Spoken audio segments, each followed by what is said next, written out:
Well, greetings. This is John Meakin here with another webcast for Tomorrow's World. Let me begin by asking, can you keep a secret?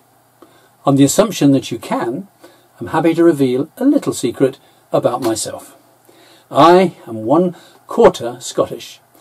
My maternal grandfather was a true blue Scot, and I grew up with Scottish music, bagpipes and kilts. In later life I served as a church pastor in Scotland, where I lived for 4 years. As it happens, my wife also has Scottish blood, but in addition to this, I'm also English and she is also American. So like most people, we're a mixture of different bloodlines.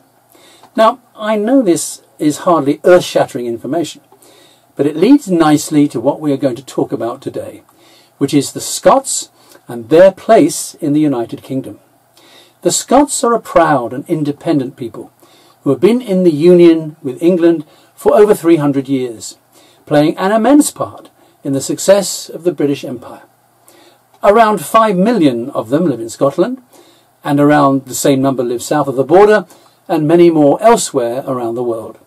Much English and Scottish blood is now to a great extent permanently intertwined. But a few months ago, the bagpipes were skirling, the kilts were swirling, as many a Scottish chest heaved with pride at the thought of an independent Scotland. Those nationalist hopes, however, were dashed as the Scots voted by a margin of more than 10% to stay part of the United Kingdom. After this failed vote, Alex Salmond resigned as leader of the Scottish National Party, that's the SNP, and initially conceded that the question of independence had been settled for a generation. David Cameron, the UK Prime Minister, firmly agreed. But this didn't last very long. Salmond was replaced by his longtime deputy, Nicola Sturgeon, and the SNP was soon back on the warpath, declaring that as soon as they could, they would be demanding another independence referendum, and they would keep on doing so until the right result was achieved.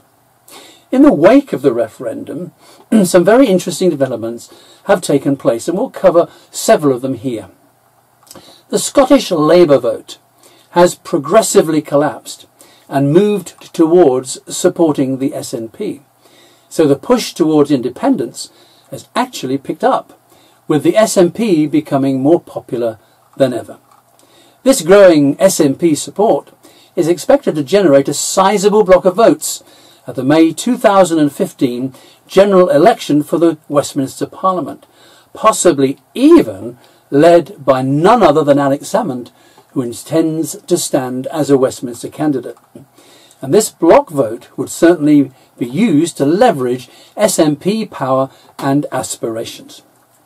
Considerable additional powers of self-rule have been delegated from Westminster to Edinburgh in an attempt to cement Scotland more firmly into the Union.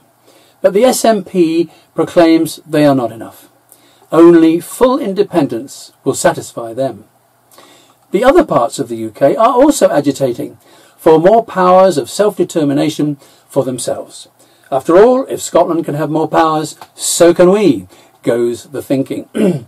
Thus, powerful forces are gathering that are pulling against the Union. It risks becoming more like a fracturing, disunited kingdom in danger of breaking up. In the book of Ecclesiastes, wise old King Solomon records a telling truth. 2 are better than 1, he wrote, and a threefold cord is not quickly broken. When this is applied nationally to the 4 countries of the UK, it creates great strength and resilience. Each can help the other through hard times. Working together, they are stronger, and this is one reason for the UK's historic strength and global influence. But the scriptures also warn 2 cannot walk together unless they are agreed. Unless the countries of the UK pull together, they will pull apart. So the conclusion and the importance of all this is that the United Kingdom is far from being safe and secure. Powerful political forces are at work pulling it apart. The coming 2015 general election could well be a watershed moment, as conflicting political forces clash and collide over several vital issues, including whether Scotland will yet leave the UK. To learn more about the reasons for Scottish tensions and feelings towards the English, be sure to check out the article Independence Scotched? In the January-February issue of Tomorrow's World. You'll find this article at tomorrowsworld.org, along with videos and other material on biblical and news topics.